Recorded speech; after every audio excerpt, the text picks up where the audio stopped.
I endured hunger, saved in secret, and hoped with a trembling heart, just to give her a necklace she once smiled at. But when I placed it before her, she laughed, and showed me his expensive jewels instead. I still remember the exact moment I decided to throw away 8 years of my. It wasn't dramatic, it wasn't passionate, it was pathetic. Sarah had been working late again. Third time that week. I was scrolling through my phone on our couch, looking at the credit card statement when I saw it. Another jewelry purchase, $200. For what? I had no idea. That's when Emma texted me. Hey stranger, miss at the office. Drinks tonight. Emma, my coworker from my old job. The one who always laughed at my jokes. The one who made me feel noticed. I should have deleted that text. Should have gone to bed early and waited for Sarah to come home. Instead I typed back sure. Been a rough week. 3 drinks turned into 5. 5 drinks turned into Emma's hand on my arm as she told me how underappreciated I was. How Sarah was lucky to have someone like me. How she couldn't understand why Sarah was always working instead of spending time with such an amazing guy. It felt good. God help me, it felt so good to hear someone say I mattered. Deserve better, Emma whispered, leaning closer. Deserve someone who sees how special are. I went home that night with her number saved under Jim. And a knot in my stomach the size of Texas. But I texted her the next day anyway. For 3 months, I lived 2 lives. 5 when coming home to Sarah, who was stressed about her promotion, tired from 14-hour days, distracted by work calls during dinner. She'd kiss me absently, ask about my day without really listening, fall asleep before I even got to bed. Pi 2 at secret coffee dates with Emma. Long lunch hours. Text conversations that started innocent and got more dangerous by the day. Someone who hung on my every word like I was the most fascinating person alive. Sarah doesn't appreciate became Emma's favorite phrase. And I started believing it. The necklace idea came from pure guilt. I was walking past a jewelry store, thinking about how I'd missed Sarah's presentation celebration, because I was at dinner with Emma. There it was in the window, a delicate silver chain with a small diamond pendant. Nothing flashy, just elegant. Beautiful. I remembered Sarah stopping at this same window 6 months ago, pointing at that exact necklace. It's gorgeous, she'd said. So simple and perfect. Then she'd looked at the price tag and shaken her head. Maybe someday when we're not saving for the house. A house. Our house, the one we'd been planning since year 3 of dating. The one we'd sacrificed everything for. I stared at that necklace for 20 minutes. It cost $800. I had $400 in my checking account. But I could make it work. Skip meals. Walk to work instead of taking the bus. Maybe pick some overtime. For 2 months, I lived on ramen noodles and hope. I walked everywhere. Didn't buy coffee. Didn't go out with friends. Every penny went toward that necklace. Emma thought I was broke. Or too good to her. She'd say when I'd explain why I couldn't afford dinner. When's the last time Sarah bought something nice? I couldn't remember. The night I finally had enough money, I couldn't sleep. I kept imagining Sarah's face when she opened the box. How her eyes would light. How she'd throw her arms around me, and remember why she fell in love with me. How everything would go back to how it used to be. I picked the necklace on a Thursday. Had it wrapped in their fanciest box with a silver bow. I even wrote a card. For the woman who makes every day brighter. I love more than words can say. Friday night. Sarah came home around 9 p.m. She looked exhausted, but I didn't care. This was going to fix everything. I have something for her, I said, trying to keep the excitement out of my voice. She smiled, the first real smile I'd seen in weeks. What's the occasion? No occasion, just, I love. I handed her the box with shaking hands. Months of sacrifice. Months of hope. Months of guilt I was finally going to wash away with this one perfect gesture. She opened it slowly. Her face went through about 5 different expressions. Then she laughed. Not a happy laugh, not a surprised laugh. A sad, bitter laugh that made my turn cold. Oh honey, she said, still holding the box like it might bite her. This is sweet but... She reached into her purse and pulled out a small black velvet box I'd never seen before. Marcus gave this to me today. Marcus, her coworker. The one she'd been working late with. The one who understood the pressure she was under.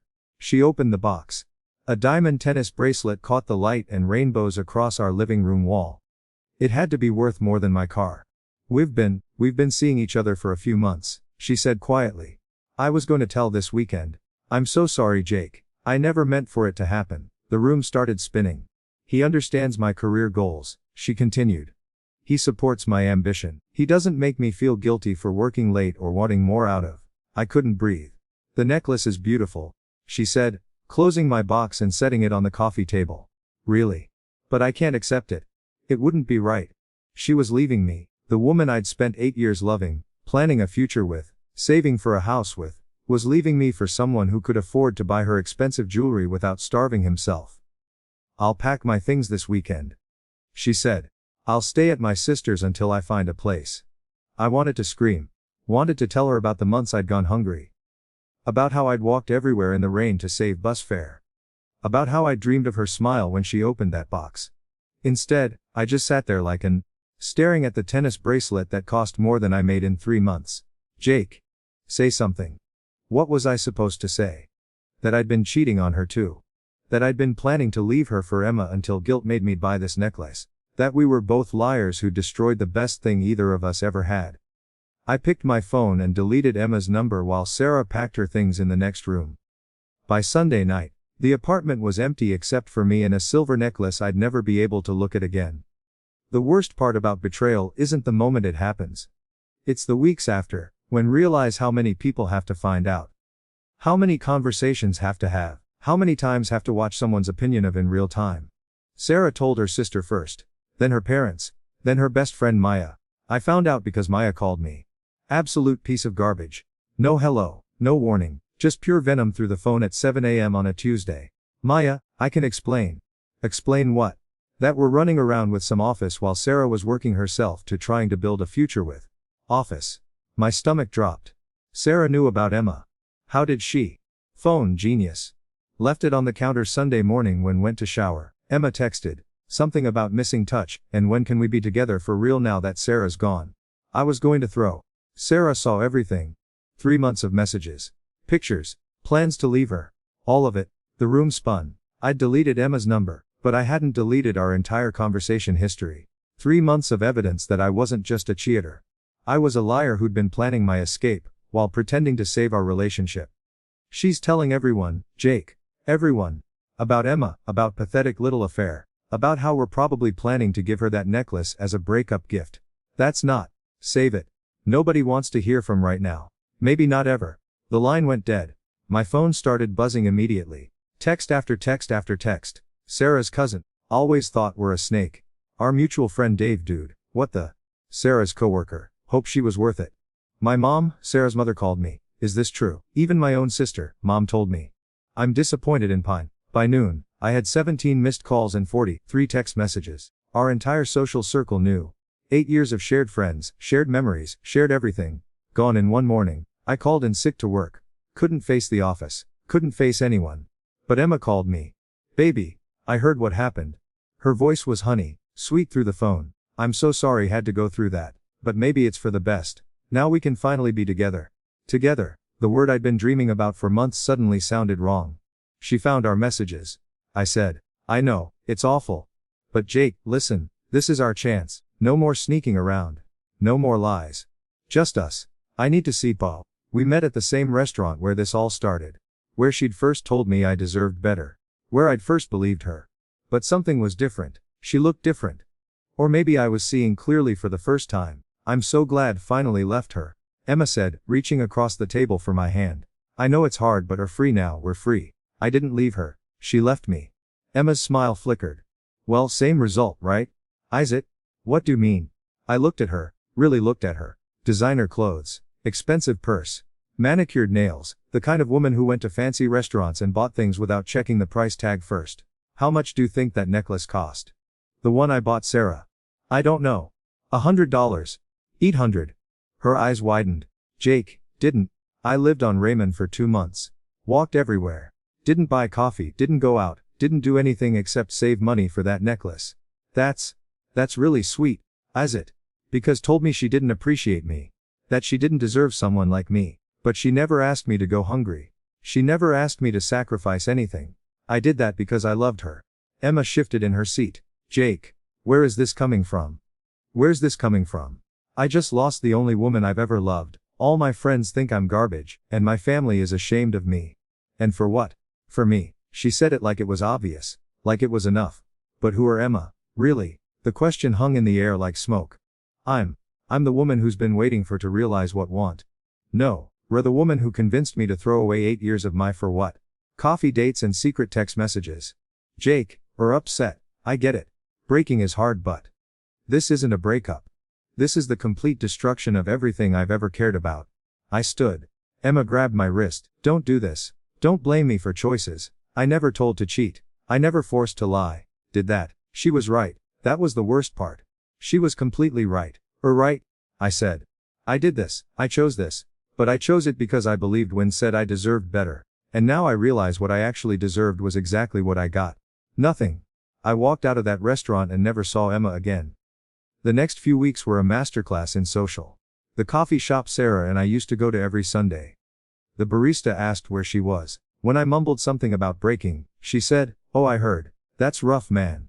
She seemed too good for anyway. Too good for me. Everyone had apparently always thought that. The gym we both belonged to. I canceled my membership after running into 3 different people who gave me the cold shoulder. Our favorite Mexican restaurant. I ordered takeout once. The waitress who'd served us dozens of times looked at me with pure disgust. "Just tonight?" she asked, like she knew exactly why. Work became. Emma had quit without notice the week after our last conversation. Apparently, she'd found a new job in another city. Convenient. But the rumors had already spread. Office affairs were gossip gold, and everyone knew I'd been involved with Emma while living with Sarah. I wasn't fired, but I might as well have been. No one invited me to lunch anymore. No one asked about my weekend. I became the office cautionary tale. Don't be like Jake, I overheard someone say. Guy had a good thing and it all away for nothing. For nothing. That's what Emma had become in everyone's mind. Including mine. Not the love of my. Not worth destroying everything for. Just nothing. My phone stopped buzzing with angry messages after a while. That was almost worse. The silence meant people had stopped caring enough to be mad. I'd become irrelevant. I drove past Sarah's new apartment one night. She was laughing on the balcony, glass in hand, talking to someone I couldn't see. Probably Marcus. Probably planning their future while I sat in my car like a, mourning the past I'd destroyed. She looked happy. Genuinely happy. Happier than I'd seen her in months when she was with me. That's when it hit me. I hadn't just lost Sarah. I'd lost the version of that was worthy of her love. The man who used to make her laugh. Who used to be her best friend. Who used to be someone she could trust. That man was gone forever. And I'd killed him. 3 months after Sarah left, I was eating dinner alone in my apartment, scrolling through social media like a masochist. Sarah had posted a picture from some work event. She looked radiant. Marcus was beside her, his arm around her waist, looking at her like she hung the moon. The comments were full of heart emojis and, "Two are perfect together," and, "So happy for." No one mentioned me. No one asked where I was or what happened to the guy she used to date. 8 years of my had been edited out of her story completely. I was about to close the app when I saw Maya had posted something. PSA. If someone shows who they are, believe them. Some people will lie to face for months while planning their exit strategy. Some people will let work to while they play house with someone else. Some people will accept sacrifice and love while actively betraying. Trust is earned, and some people will never deserve it again. The post had 43 likes. I recognized most of the names. Our old friends, Sarah's family, people who used to invite me to barbecues and birthday parties. I was the, some people, in that post. The cautionary tale.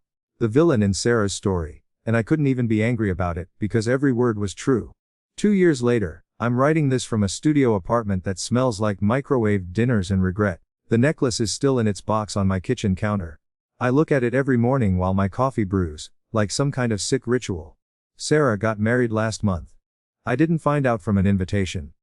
I found out from LinkedIn of all places, where Marcus posted a picture of them at some charity gala. Her hand was resting on his chest, showing off a wedding ring that probably cost more than I make in 6 months.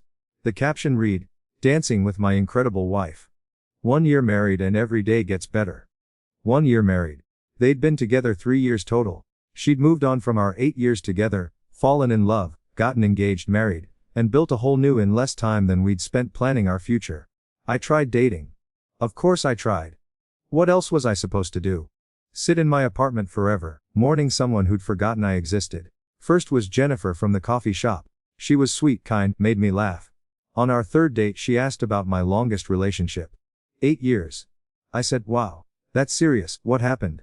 I should have lied. Should have said we grew apart or wanted different things. Instead, I told her the truth. Some desperate part of me thought honesty would finally set me free. I cheated on her. Jennifer's face changed instantly. Not angry. Just careful. Like I'd revealed something dangerous about That must have been really hard for both of. She said diplomatically, we didn't have a fourth date. Next was Rebecca from work. Different company. I'd changed jobs twice trying to outrun my reputation. Rebecca was smart, ambitious, everything I thought I wanted. We dated for 2 months before I ruined it. We were at her place, cooking dinner together, when her phone rang. Her sister, calling about some family drama. Rebecca stepped into the next room to take it, leaving her phone screen visible on the counter. Without thinking, I glanced at it, just a reflex.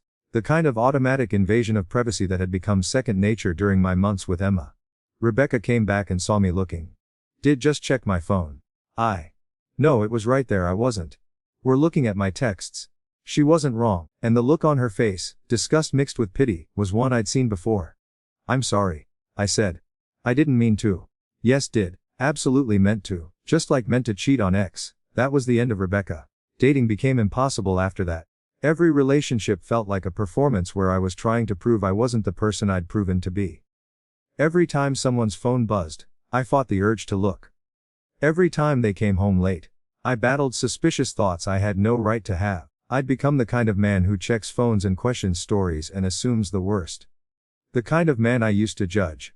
The kind of man Sarah had never deserved to be with. Work wasn't much better.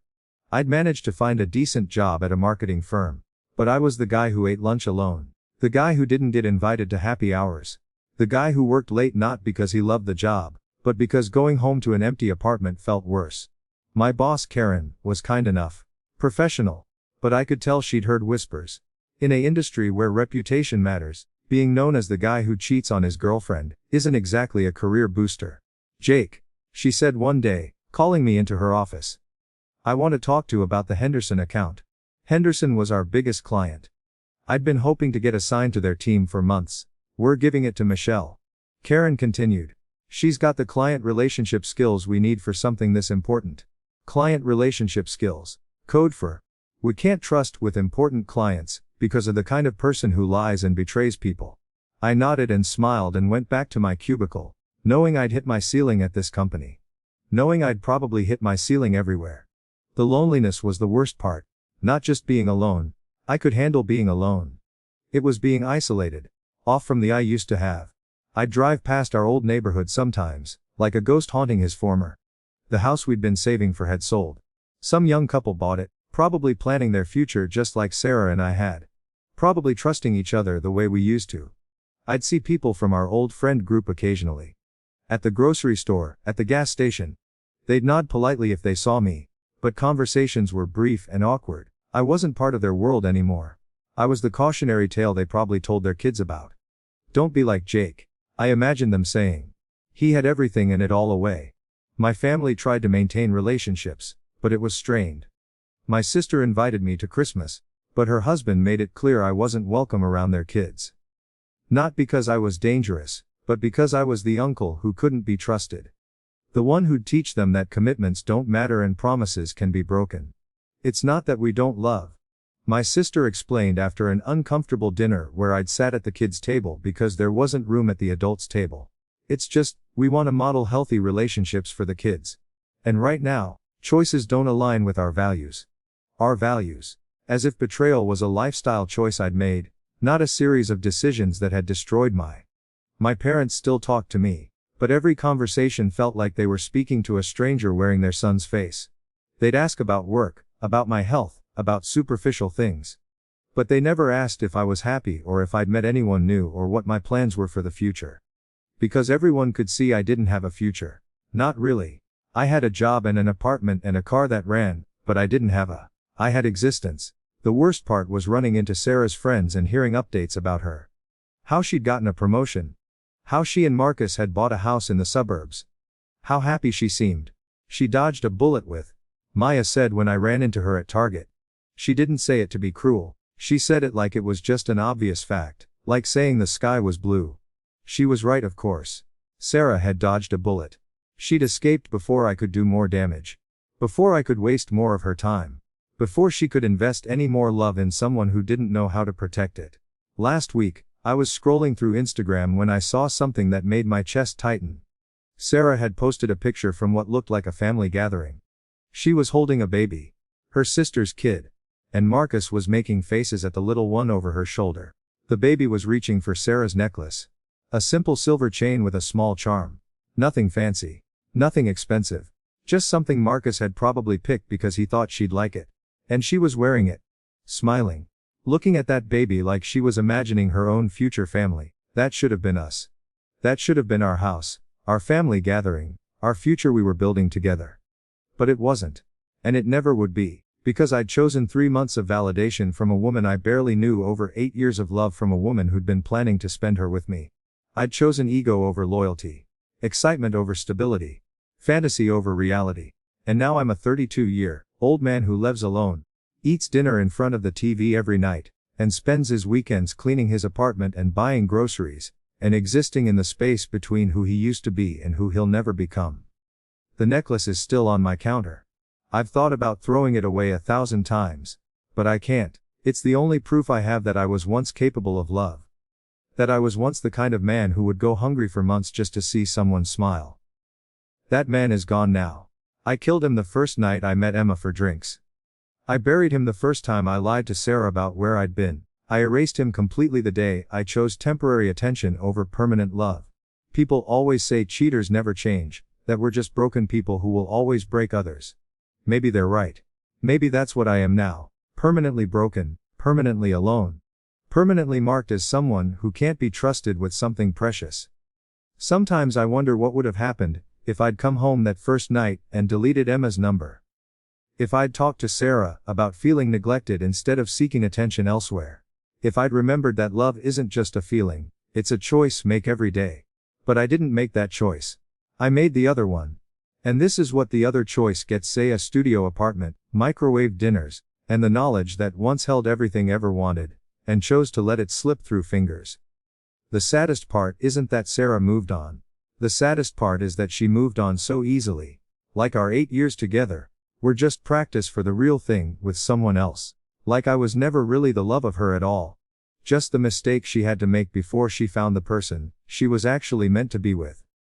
I used to be someone's whole world. Now I'm barely a footnote in someone else's love story. The cautionary tale they'll never tell their kids, because it's not worth remembering. The necklace catches the morning light as I write this, throwing tiny sparkles across my kitchen wall. $800 and 2 months of hunger to buy a symbol of love for someone who was already falling in love with someone else. Turns out, can't buy forgiveness. Can't purchase loyalty. Can't starve way back into someone's heart, once have poisoned it with betrayal. Just become the man who thought a piece of jewelry could undo months of lies. And who learned too late that some mistakes don't get second chances.